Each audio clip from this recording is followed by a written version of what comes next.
There's one thing that across the political spectrum people agree on is that the tax code is confusing, it's complex, it's difficult, it's frustrating, and our taxes it's frightening. And now it appears that at the top levels of the IRS that we've been corrupt people up there.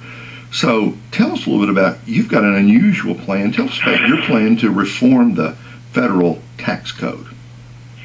Well, the plan that I support was developed by some of the top economists in the country. There's over $20 million of very thoughtful and thorough research that went into it. I wish I could say it's my plan. It's just one that I have adopted because I think it's the best I've seen. It's a flat tax, but it's flat on consumption, not on income. So you get your entire paycheck. Nothing is taken out of your check as it is currently. There is no income tax on corporate or individual income.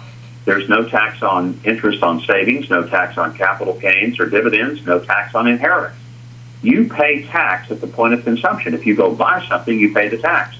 Now, to offset what would be the criticism of saying, well, that would be regressive, poor people would pay more, there is a provision in the Fairtax called a prebate.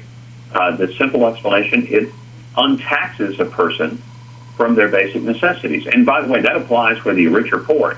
It just makes the level of poverty that line, but it really untaxes everybody for their basic necessities. Here's the thing that makes it attractive. It's the only plan that gets rid of the IRS, the only one, because under the fair tax, the IRS disappears. And we know that the IRS is a criminal enterprise. It's a rogue, unconstitutional agency that can start an investigation, conduct the investigation, come to findings from the investigation, and then carry out the punishment as a result of their finding, a one-stop shop that violates the checks and balances of our constitutional form of government. And there are some real big benefits to the fair tax. Let me mention a couple real quickly. One of them, if we want to fix the issue of illegal immigration, make it clear it's not economically advantageous to be illegal. Right now, if you are an employer or an employee in an illegal immigrant situation, you're benefited because you're not having the payroll taken out for the employee or the employer.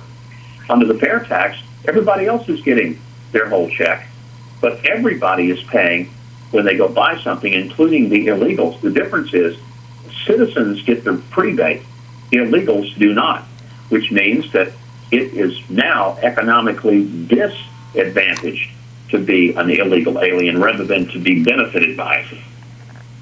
Talking to Governor